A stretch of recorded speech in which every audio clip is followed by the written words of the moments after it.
We developed our current civilization with thoughts about how to get energy and not so much about the impact on water. How to get water without so much thought about what kind of energy costs that is. How to grow food without so much thought given to the cost in terms of water and energy. One of the most important lessons we've learned is how little we truly understand Earth systems, how infinitely complex they are, and so it's tools like Biosphere that are critical for us to be able to sort of tease apart these intricacies and understand the relationships that these systems have with one another. My huge interest is taking all these nascent collaborations and really being able to go to places where global climate change has created some horrible inequities and help. We have a large group of students here that understand that climate change is real and that there are significant consequences, and they want to know what to do about it and not just describe the problem in more detail. Just understanding what is coming our way allows us to better prepare and adapt, because if we can't adapt, we'll likely go extinct. Change is inevitable, adaptation is imaginable, or imagine adaptation. That really captures, I think, the essence of what we're trying to do here.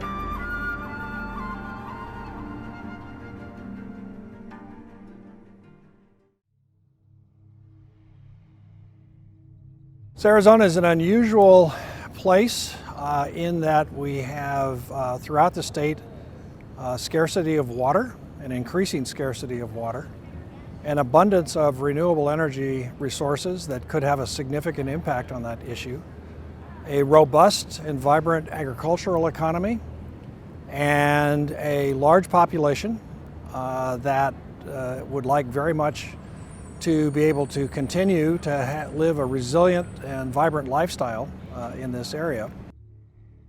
A lot of drylands around the world are experiencing stress from a changing environment. So we're starting to see increased temperatures, so a warming world, an environment that's starting to get more and more pulses of water activity, so periods of drought stress. And we're trying to see what are the implications of that in terms of how we get our food, how we get our energy, and how we manage our irrigation systems. I think that before, people in the energy sector were just focusing on energy. People in water were just focusing on water. And likewise, people in food were just thinking about food. And then people started to realize, wait, we use a lot of water to create these energy resources. And part of the reason that we're realizing this is because now it's harder to find those water resources to drive those energy processes. What we're doing here will help researchers around the world better understand how accurate or how they need to fine-tune the models that we use to predict how resources are going to be impacted, not just 10 years, but 20, 30, 40, 50 years down the road, so that we are able to make decisions that are more well-informed. The work that's being done at the University of Arizona and elsewhere on this food, energy, water, climate nexus is all about figuring out how to solve problems that are inherently local in the end, because the water provision has to be provided to the people where they are. And so the issues are very, very complex, they're varied, and so that's why it takes many researchers and many places and many labs to work on these issues. If we don't get this right, the lifestyles that we currently enjoy cannot be sustained. Full stop. Throughout the world. If we don't get this right, it's hard to imagine how you feed and sustain life for 9.5 billion people by the middle of this century.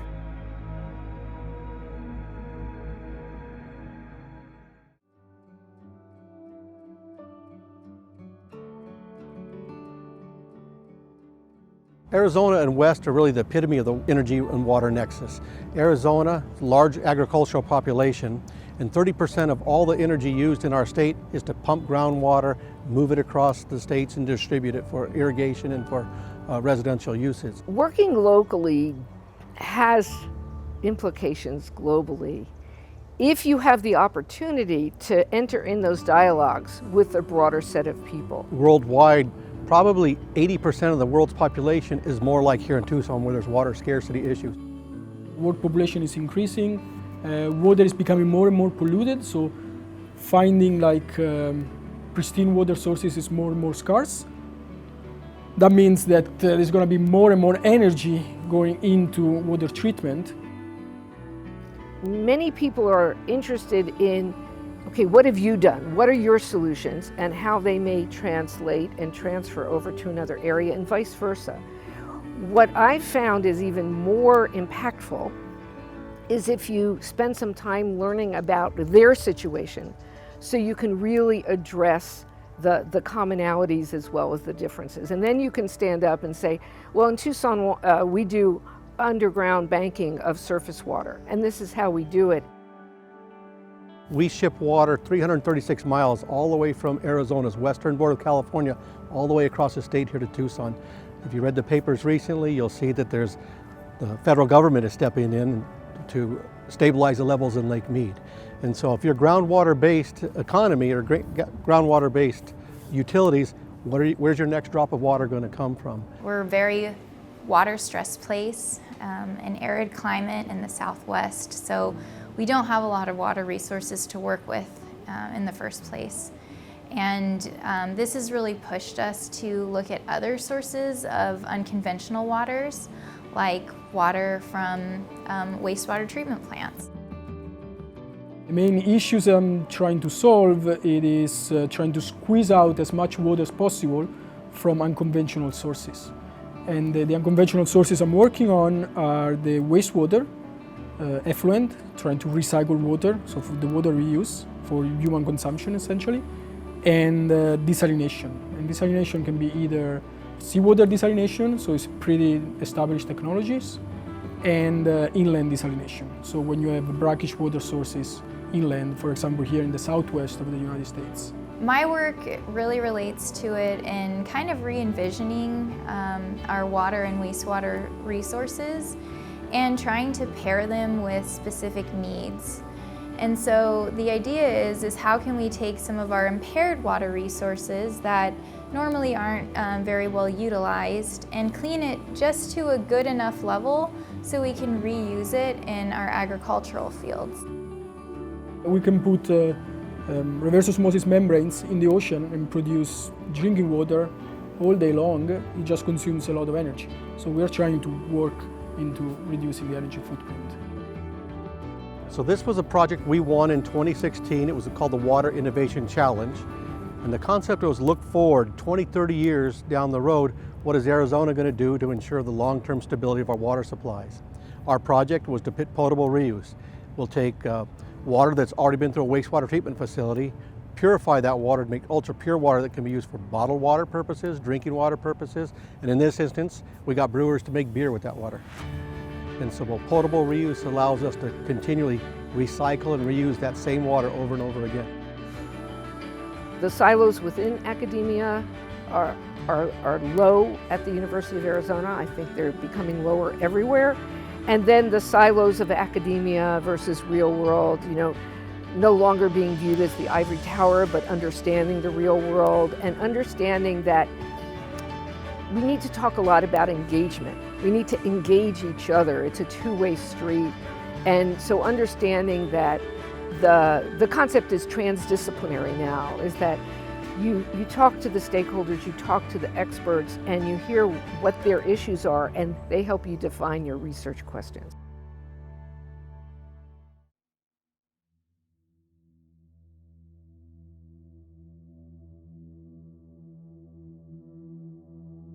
In indoor growing applications in vertical farming, one of the greatest advantages of it is the resource use efficiency. For example, a head of lettuce grown in conventional open field agriculture will consume, ballpark estimate, 90 to 100 gallons of water. In an indoor growing setting such as this, you can grow a marketable head of lettuce with 1.5 gallons of water. Another application of CEA is setting up greenhouses for communities in remote areas. And obviously in Arizona, one really cool aspect of where we are is that we have this amazing resource, the sun.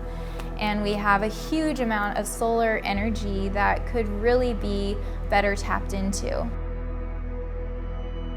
Initially, 15 years ago or so, we got into the thin film solar business because it looked like that might become a viable technology, and we could see some really fundamental technology problems that we could solve at the basic science level without much thought to what are we really going to use these thin film cells for. So then it became clear, well, wait a minute, these materials can be allowed to transmit some light, and when you think in those terms, you could see laminating them into windows as anti-reflection coatings that also generate electricity, putting them on the roofs of greenhouses where you could color tune the light that gets in and still generate electricity and begin to address some of their energy balance problems. Agrivoltaics means that integration of electrical energy generation systems using solar energy, as well as food production systems using controlled environment agriculture systems.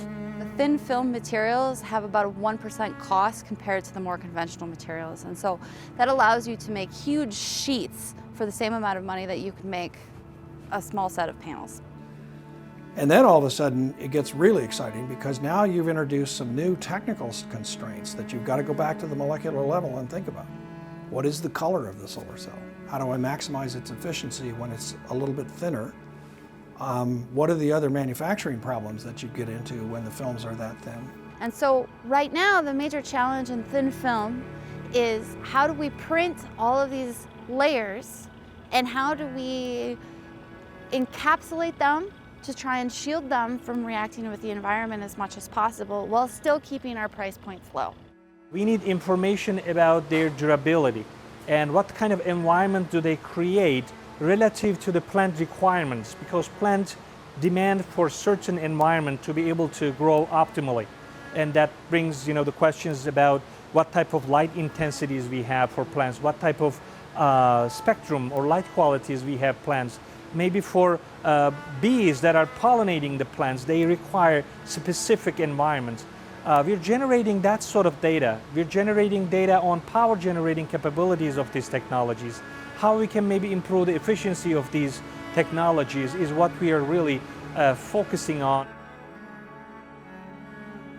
So in terms of food production, people always say, plants require sunlight. You can't intentionally grow them in the shade, but we've actually found that tomato production more than doubled, and that's largely because they weren't experiencing water stress. They weren't experiencing high temperature stress. Then in terms of water, the direct sunlight is no longer hitting the soils, and so we're not seeing as much evaporation, and we were able to cut back our watering by almost half. And finally, in terms of the energy production, solar panels are sensitive to temperature, and so anything you can do to cool them down is going to make them more efficient. And so the plants actually act like a little mister system through their transpiration. And so when they are losing their water, they're actually cooling down the surface of those solar panels by about 9 degrees Celsius, which translates into about a 2% increase in their efficiencies. So we found in this crazy idea of co-locating plants and solar panels an efficiency win in all three of these food, energy, and water categories. How can we now pair these water treatment technologies with renewable energy technologies to supply a good quality of water for agricultural resources? The things we're combining are concentrated solar power, which is taking sunlight and turning it into heat, and concentrated photovoltaic power, which is taking sunlight and turning it directly into electricity. Currently, a system that we're standing in front of is being retrofitted specifically to demonstrate water purification using West-developed technology and our own solar-developed technology. IndigiFuse is Indigenous Food, Energy, Water, Security, and Sovereignty. And in this program, graduate students are part of the problem solving in terms of the fuse challenges facing indigenous communities. So the research effort in IndigiFuse is looking at how you can have controlled environment agriculture for example, a productive greenhouse in a community that lacks access to water and central power. 30 to 35% of the Native American communities don't have access to water, potable water, and electricity in their communities. So we're seeing great potentials with off-the-grid greenhouse systems producing food integrated with photovoltaic systems, as well as off-the-grid water management and brine management systems. In Arizona, there are 21 federally recognized tribes, and many of these tribes are remotely located. And because they're remotely located, they often do not have access to food, energy, and water. And so the main challenge is having security to fuse and being able to live a quality of life and be able to improve their livelihoods. Community-based organizations working with people who are scientists and who are able to effectively analyze the problem and come up with some parts of the technical solution. The community-based organization can come up with helping the conversation to happen. I think that, having that privilege and that opportunity to make partnerships, create relationships, and then finding ways to overcome hurdles. It's very rewarding. So this is a global challenge, but the University of Arizona is tackling this challenge in our own communities within the state of Arizona, while bringing in our graduate students to be part of the problem solving so that they can be better equipped and prepared to tackle these global challenges into the future. So now as an extension specialist, I have come full circle because this NRT IndigiFuse program allows me to be part of that teaching of these and training of these graduate students to address the very challenge that I grew up with that still exists today. And it just provides me great satisfaction and excitement to be part of this new training program that has global implications. It's really exciting for me to think about these fourth graders starting to get these concepts and that their crazy ideas of growing food in the shade on purpose could actually be something. To give these kids an opportunity to do real science that matters and that has a real-world application. It also gives them an opportunity to interact with and relate with people from the U of A and see themselves in those people and create these kind of mentorship relationships. Try to explain a concept in more simple terms where a kid can understand it, and then they come back to you with the more critical question that you were working around. You realize they've actually got it. They understand what you're thinking about better than you've given them credit for. And I think a lot of that is because we've enabled them. We've enabled them to do measurements from a young age. We've enabled them to connect the dots in ways that worksheets in a classroom don't do.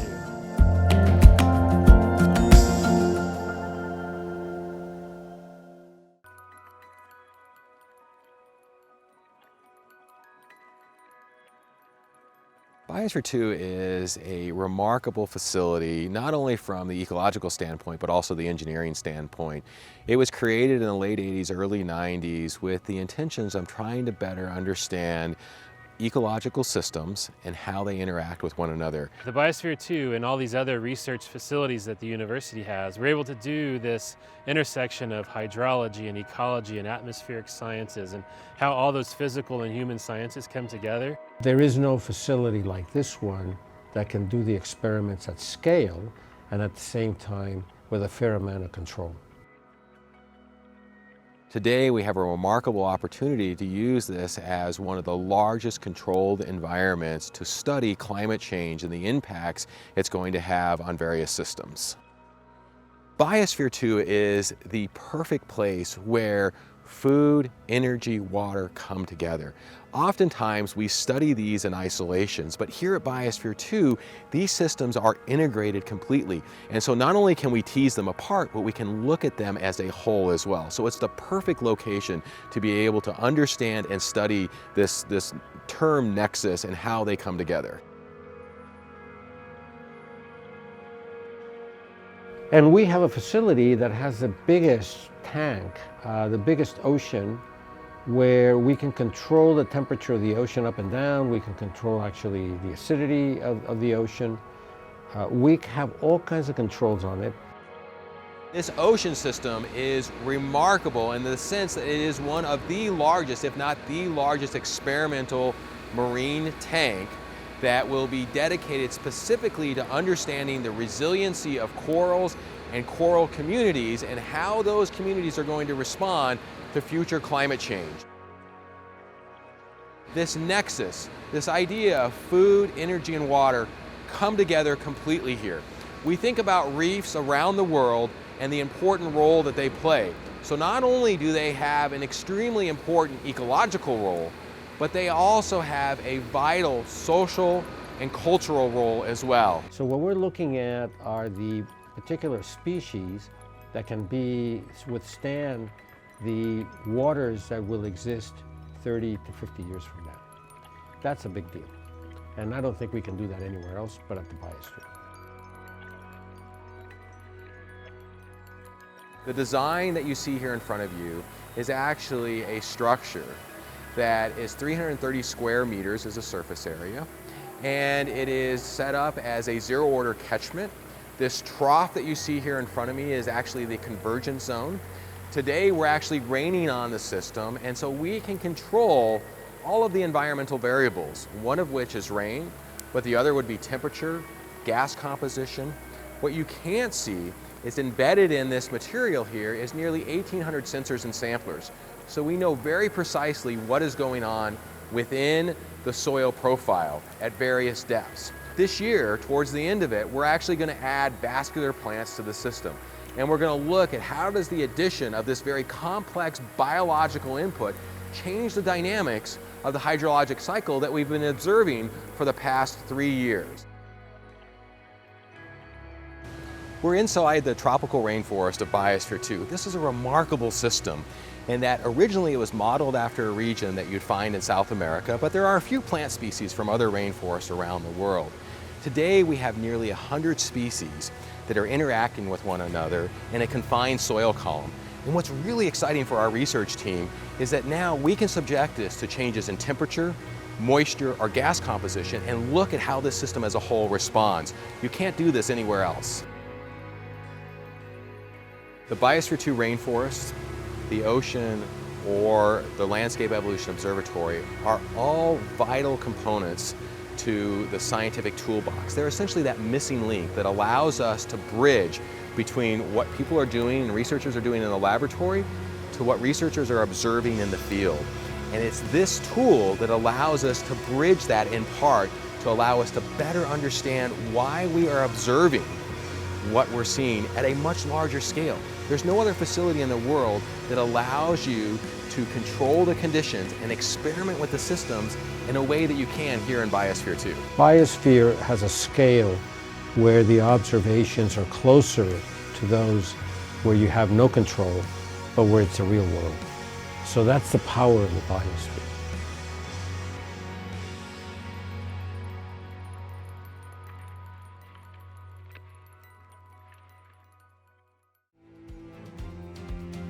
We need a resilient society. Hopefully that's the kind of students that we're creating here who can adapt to those changes, who can feel good about that adaptation. So in the Navajo concept of the universe, hope emerges from when we pause, we reflect, and we recognize we're part of the great mystery. This will be a story that evolves pretty much continuously for the next 75 to 100 years minimum, until we reach some new equilibrium state in this world. Coming back to the very fundamental purpose of a university, it's to educate, it's to elucidate, it's to explore, and we and people all over the world are trying to better define, better understand, so that we can address the challenges and develop the solutions. But we have all the parts that we need in our toolkit to be able to go to places and help them deal with the problems that are coming at them. We're continuing to see an enthusiasm and an excitement about the science that we're doing here, not only from the research community, but also the general public as well. And it's a great opportunity to showcase to the general public what we're doing and explain the importance and have them have a dialogue with us.